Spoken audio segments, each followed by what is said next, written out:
இன்னைக்கு இந்த வீடியோவில் மிக மிக அதிரடியான ஒரு ஜோதிட தாள்களையும் ஒரு இம்பார்ட்டண்டான ஆன்மீக தாள்களையும் இப்போ இந்த வீடியோவில் கடகராசினியர்களுக்கு பார்க்க போகிறோம். ஸோ பார்க்கறதுக்கு முன்னாடி எதை பற்றியது பார்க்க போகிறோம் அப்படிங்கிறத இன்ட்ரோவில் ஷேர் பண்ணுறேன். எதை பற்றியதை பார்க்க போகிறோங்கிறத தெரிஞ்சுக்குங்க. ஸோ இன்றைக்கி ஒரு அற்புதமான நாளுங்க. இன்றைக்கி ஆங்கில மாத தேதி செப்டம்பருடைய 21ஆம் நாள். தமிழ் மாதம் பார்த்திங்கன்னு வச்சுக்கோங்களேன் 6வது மாதமான புரட்டாசியுடைய 5ஆம் நாள். கிழமை இன்னைக்கு ஞாயிற்றுக்கிழமை. இன்றைக்கி என்ன ஸ்பெஷல் ஞாயிற்றுக்கிழமை அப்படின்னு பார்க்குறீங்களா? இன்றைக்கி மகாலயபட்ச அமாவாசையானது வந்திருக்கு. அதனால் இன்றைக்கான ஞாயிற்றுக்கிழமை ரொம்ப ஸ்பெஷல் ஞாயிற்றுக்கிழமை என்று சொல்லலாம். இந்த அமாவாசையில் கிரகங்கள் ஒன்றோடு ஒன்று சேர்றது மாறுறது இதனோட அடிப்படையில் ஒவ்வொரு ராசிக்காரங்களுக்கும் இன்றைய அமாவாசையிலிருந்து தலையெழுத்து மாறும். அப்படி மாறக்கூடிய தலையெழுத்தை அந்தந்த ராசிக்காரங்க தெரிஞ்சு பலனடையணுங்கிறதுனால ஒவ்வொரு ராசிக்கும் அமாவாசையிலிருந்து மாறக்கூடிய தலையெழுத்தை ஷேர் பண்ணிட்டு வரேன். அதில் கடகம் ராசிக்காரங்களுக்கு ஷேர் பண்ண போகிறேன். கடகம் ராசியில் பிறந்த நேயர்கள் இந்த ஒரு வீடியோவை ஸ்கிப் பண்ணாமல் பாருங்கள். உங்களோட ராசிக்கு என்ன மாதிரி தலையெழுத்து மாறும் அப்படிங்கிறத தெரிஞ்சு அதற்கேற்ப நடந்து பலன் பெறுங்க. ஸோ கடக ராசிக்காரங்க உங்களுக்கு என்ன மாதிரி இந்த அமாவாசையில் அதிர்ஷ்டம் ஏற்படுங்கிறதையும் எப்படி நடந்துக்கணுங்கிறதையும் தான் சொல்ல போகிறேன். அதனால் கடக ராசிக்காரங்க எந்த நட்சத்திரத்தில் பிறந்திருந்தாலும் வீடியோவை ஸ்கிப் பண்ணாமல் பாருங்கள். உங்களுக்கு சொல்லக்கூடிய தாள்களை தெரிஞ்சு அதற்கேற்ப நடந்து பயன் பெறுங்க. அதுக்கு முன்னாடி இந்த அமாவாசை சாதாரண அமாவாசை கிடையாது. ஒரு சக்தி வாய்ந்த நிறைஞ்ச அமாவாசை. இந்த மகாலய அமாவாசையில் நீங்கள் செய்யக்கூடிய பரிகாரம் உங்கள் தலையெழுத்தை மாற்றும். அதனால் இன்றைக்கி இந்த வீடியோவில் உங்கள் ராசிக்காரங்க செய்ய வேண்டிய ஒரு சூட்சம பரிகாரத்தை தான் சொல்ல போகிறேன். இந்த பரிகாரம் என்ன, இதை செய்கிறது எந்த அளவுக்கு தலையெழுத்து மாறும் அப்படிங்கிறத ஃபஸ்ட்டு கடக ராசிக்காரங்க தெரிஞ்சுக்குங்க. அதுக்கப்புறம் உங்களுக்கான பலனை அதிரடியாக பார்க்கலாம். ஆக்சுவலி உங்கள் எல்லாருடைய வாழ்விலும் தீராத கஷ்டம் என்ற ஒன்று கட்டாயம் இருக்கும். அந்த கஷ்டத்தை சரி செய்ய எவ்வளவோ இறை வழிபாடு செய்திருப்பீங்க, இல்லை எவ்வளவோ வேண்டுதல்கள் நிறைவேற்றியிருப்பீங்க. ஆனால் நம்மளுடைய கஷ்டத்திற்கு ஒரு தீர்வும் கிடைத்திருக்காது. இப்பேற்பட்ட ஒரு துன்பம் விலக இந்த பரிகாரத்தை இன்றைக்கி செய்து பாருங்கள். இன்றைக்கி மகாலய அமாவாசை. இன்று பரிகாரத்தை துவங்குங்க. அடுத்த அமாவாசை திதி வருவதற்குள் உங்களுடைய அந்த குறிப்பிட்ட தீராத துன்பத்திற்கு ஒரு தீர்வினை கடவுள் நிச்சயம் காண்பித்து கொடுப்பார். இந்த பிரச்சனைக்கு தான் இந்த பரிகாரத்தை செய்ய வேண்டும் என்ற எந்த கட்டாயமும் இல்லை. உங்களுடைய மனதிற்கு உங்களுக்கு சுமையை தரக்கூடிய பாரம் எதுவாக இருந்தாலும் கஷ்டம்தான். உதாரணத்திற்கு திருமணம் வேண்டுமா, கடன் சுமை குறைய வேண்டுமா, உடல் உபதைகள் தீர வேண்டுமா, குழந்தை வர வேண்டுமா, அல்லது கணவருக்கு வேலை வேண்டுமா, மனைவிக்கு ஆரோக்கியம் தேவையா, இது மாதிரி எது வேண்டுமென்றாலும் அந்த இறைவனிடம் கேளுங்க, முன்னோரிடம் கேளுங்க, குலதெய்வத்திடம் கேளுங்க. நிச்சயம் நீங்கள் கேட்டது உங்களுக்கு ஒரு மாதத்தில் கிடைத்துவிடும். அப்பேற்பட்ட பரிகாரம் தான் இது. ஸோ இந்த பரிகாரம் செய்வதற்கு ஏதேனும் சிரமம் இருக்குமா அப்படின்னு கேட்டிங்கன்னா அதெல்லாம் எதுவுமே இல்லை.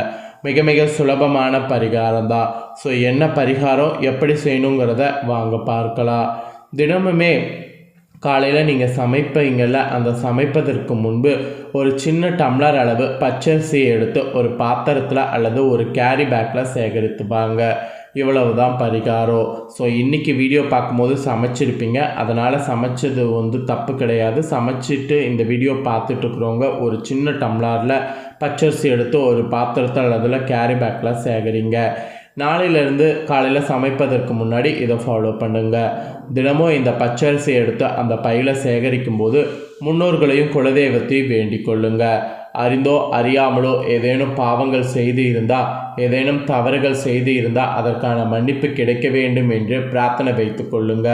ஸோ இன்றைய அமாவாசையில் இந்த பரிகாரத்தை செய்ய துவங்குங்க. தினம் ஒரு டம்ளர் பச்சரிசியை தனியாக சேகரிங்க.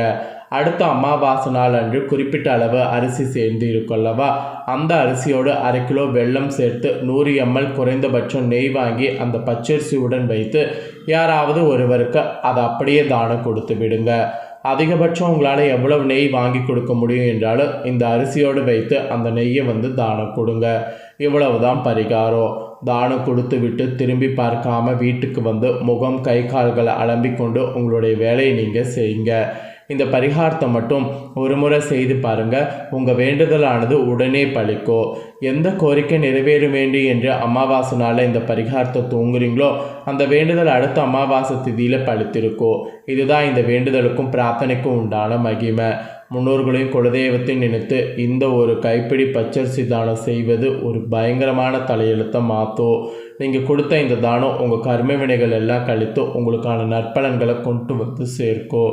நம்பிக்கை இருக்கிறவங்க இந்த பரிகாரம் இன்று செய்து பாருங்கள், உங்கள் வாழ்க்கை விதி மாறும். ஸோ இந்த பரிகாரத்தை இப்போ செய்கிறது போல் இந்த பரிகாரம் செய்யும்போது உங்கள் தலையெழுத்து மாறும். ஸோ தலையெழுத்து மாறுற மாதிரி உங்கள் ராசிக்கு என்ன பலன் கிடைக்குங்கிறத வாங்க பார்க்கலாம். கடகராசி புனர்பூசம் 4ஆம் பாதம் பூஷம் ஆயில்ய நட்சத்திரத்தில் பிறந்தவங்களுக்கு நான் சொல்லக்கூடிய கணிப்பு கரெக்டாக இருக்கும். ஸோ கடகராசிக்காரங்க இந்த நட்சத்திரத்தில் பிறந்தவங்க வீடியோவை ஸ்கிப் பண்ணாமல் பாருங்கள். ஃபஸ்ட்டு அமாவாசையில் கிரகநிலைகள் என்ன மாதிரி அமைஞ்சிருக்குங்கிறத சொல்கிறேன். என்ன மாதிரி கிரகநிலைகள் அமைஞ்சிருக்குங்கிறத தெரிஞ்சுக்குங்க. புனர்பூசம் 4ஆம் பாதம் பூஷம் ஆயில்ய நட்சத்திரத்தில் பிறந்த கடகராசிக்காரங்க உங்களுக்கு கரெக்டாக இந்த கிரகநிலை இருக்கும். அதனால் வீடியோவை கடகராசிக்காரங்க எந்த நட்சத்திரத்தில் பிறந்திருந்தாலும் பாருங்கள். ராசியில் சுக்கிரன், தனவாக்கு குடும்பஸ்தானத்தில் சூரிய புதன் கேது, தைரிய வீரிய ஸ்தானத்தில் செவ்வாய், பஞ்சமஸ்தானத்தில் சந்திரன், அஷ்டமஸ்தானத்தில் சனி ராகு, அயனசைன போகஸ்தானத்தில் குரு. இந்த மாதிரி கிரகங்கள் உங்களுக்கு வரப்போகுது. இது மட்டும் இல்லாமல் கிரக மாற்றங்கள் கரெக்டாக தைரிய வீரியஸ்தானத்திலிருந்து புதன் சுகஸ்தானத்துக்கு மாறுறாரு. இதெல்லாம் வைத்து தான் உங்களுக்கான பலன்கள் இன்றைய அமாவாசையிலிருந்து கிடைக்கும் என்பது குறிப்பிடப்பட்டிருக்கு. ஸோ என்ன பலன்கள் அப்படிங்கிறத தெளிவாக சொல்கிறேன், நோட் பண்ணிக்கோங்க. அடுத்தோர் செய்யக்கூடிய இடையூறுகளை உங்களுக்கு சாதகமாக பயன்படுத்தி சாமர்த்தியமுடைய கடகராசினரே இந்த அமாவாசையிலிருந்து எடுத்த காரியத்தை எப்படியும் செய்து முடித்து விடுவீங்க. சுப செலவுகள் உங்களுக்கு ஏற்படும். வேலை காரணமாக வீட்டை விட்டு வெளியில் தங்க சூழ்நிலை நேரலாம். திட்டமிடுவதில் பின்னடைவு ஏற்படும். பணவரவு எதிர்பார்த்தபடி இருக்கும். பெரியவர்களுடைய நேசம் உங்களுக்கு கிடைக்கும். வாகன யோகமானது உங்களுக்கு உண்டாகும். அதனால் இந்த டைம் வாகனத்தை வாங்க பாருங்கள். தொழில் வியாபாரம் வாக்குவன்மையால் சிறப்பாக எல்லாம் நடக்கும். பழைய பாக்கிகள் ஈஸியாக வசூலாகும். புதிய வாடிக்கையாளர்கள் உங்களுக்கு கிடைப்பாங்க. அப்புறம் உத்தியோக தொடர்பான பயணங்கள் செல்ல வாய்ப்பு நேரலாம். உத்தியோகத்தில் புத்தி சாதுரியத்தால் மேல் அதிகாரிகள் கொடுத்த வேலையை சிறப்பாக செய்து முடிக்க முடியும். அதுக்கான ஆற்றல் உங்களுக்கு உறுதியாக கிடைக்கும். குடும்பத்தில் இருந்த தேவையற்ற குழப்பம் நீங்கும். கணவன் மனைவிக்கிடையே இருந்த மன வருத்தம் நீங்கும். பிள்ளைகளுக்கு தேவையான பொருட்கள் வாங்கி கொடுப்பீங்க. பெண்களுக்கு காரியங்களில் இருந்த பின்னடைவு நீங்கும். மெயினாக எதிர்பார்த்த பணவரவு இந்த டைம் இருக்குது. அரசியல்வாதிகள் கட்சி ரகசியங்களை வெளியிட வேண்டாம். தொகுதியில் அப்போதான் மதிப்பு கூடும். கோஷ்டி பூசலையும் தாண்டி சாதிப்பீங்க. அப்புறம் கலைத்துறையில் இருக்கிறவங்களுக்கு யதார்த்தமான படைப்புகளால் அனைவருடைய கவனத்தை ஈர்ப்பீங்க. வேற்றுமொழி வாய்ப்புகளால் புகழ் அடைவீங்க. சம்பள பாக்கிகள் கைக்கு ஈஸியாக வரும். மாணவர்களுக்கு புத்தி சாதுரியம் வெளிப்படும். கல்வியில் இருந்த தொய்வு நீங்கும். இதே புனர்பூசம் 4ஆம் பாதத்தில் பிறந்தவங்களுக்கு இந்த அமாவாசையிலிருந்து உடற் சோர்வு உண்டாகும். பூர்வீக சொத்துக்கள் மூலம் வரக்கூடிய வருமானம் தாமதப்படும். திருமணம் தொடர்பான முயற்சிகளில் சாதகமான நிலை இருக்கும். தொழில் வியாபாரம் தொடர்பான காரியங்களில் எதிர்பாராத தடை ஏற்பட்டு நீங்கும். பணவரவு அதிகரிக்கும். எதிர்பார்த்த பண உதவி சேரும். உத்தியோகத்தில் இருப்பவங்க மேல் அதிகாரிகளை அனுசரித்து செல்வது நல்லது. இதே பூஷமில் பிறந்தவங்களுக்கு இந்த அமாவாசையிலிருந்து அலுவலக தொடர்பான பணிகள் தாமதப்படும். எதிலும் கவனம் தேவை. குடும்பத்தில் இருப்பவர்களோடு வீண் வாக்குவாதங்கள் தவிர்த்து சாதாரணமாக பேசுவது நல்லது. வாழ்க்கை துணையோடு இருந்த மனஸ்தாபங்கள் விலகும். நண்பர்கள் உறவினர்கள் வருகை இருக்கும். பிள்ளைகள் நல்ல அக்கறை காட்டணும். அப்புறம் ஆயில்யமில் பிறந்தவங்களுக்கு இந்த டைம் வீண் வாக்குவாதங்கள் தவிர்ப்பது நல்லது. கடும் முயற்சிகள் பலன் கிடைக்கும். செலவு அதிகரிக்கும். சாதகமான சூழ்நிலை காணப்படும். குடும்பத்தில் மகிழ்ச்சி நிலவும். மற்றவர்களுக்கு உதவி செய்ய வேண்டும் என்ற எண்ணம் உண்டாகும். விட்டு சென்ற நண்பர் மீண்டும் சேர்வாங்க. அதனால் மகிழ்ச்சி உண்டாகும். ஸோ இந்த மாதிரி தான் நட்சத்திரத்துக்கு ஏற்பவும் அமாவாசையிலிருந்து நடக்கும் என்பது குறிப்பிடப்படுது. ஸோ எல்லாமே உங்கள் ராசிக்கு தெளிவாக ஷேர் பண்ணிட்டேன். ஷேர் பண்ணதை நீங்கள் தெரிஞ்சிருப்பீங்க. தெரிஞ்சதுக்கேற்ப நடந்து பயன்பெறுங்க. நீங்கள் இதை பார்த்து பயன்பெறுவது போல் உங்கள் ஃப்ரெண்ட்ஸ் ஃபேமிலியில் இருக்கிறவங்களும் பார்த்து பயன்பெறணும் அப்படின்னு நினச்சிங்கன்னா வீடியோ லைக் பண்ணி உங்கள் ஃப்ரெண்ட்ஸ் ஃபேமிலிக்கு ஷேர் பண்ணுங்கள். உங்கள் ஃப்ரெண்ட்ஸ் ஃபேமிலியில் இருக்கிறவங்களும் உங்களை போல் கடகராசிக்காரங்களாக இருந்தாங்கன்னா இந்த தாள்களை தெரிஞ்சு இதற்கேற்ப நடந்து பலனடையட்டும். இதே போல் புதிய அப்டேட்டான நிறைய வீடியோ நம்ம சேனலில் போடப்படும். அதை எல்லாமே உடனுக்குடனே தெரிந்து கொள்ள மறக்காமல் நம்ம சேனலை சப்ஸ்கிரைப் பண்ணுங்கள், கூட பெல் பண்ண ப்ரெஸ் பண்ணுங்கள்.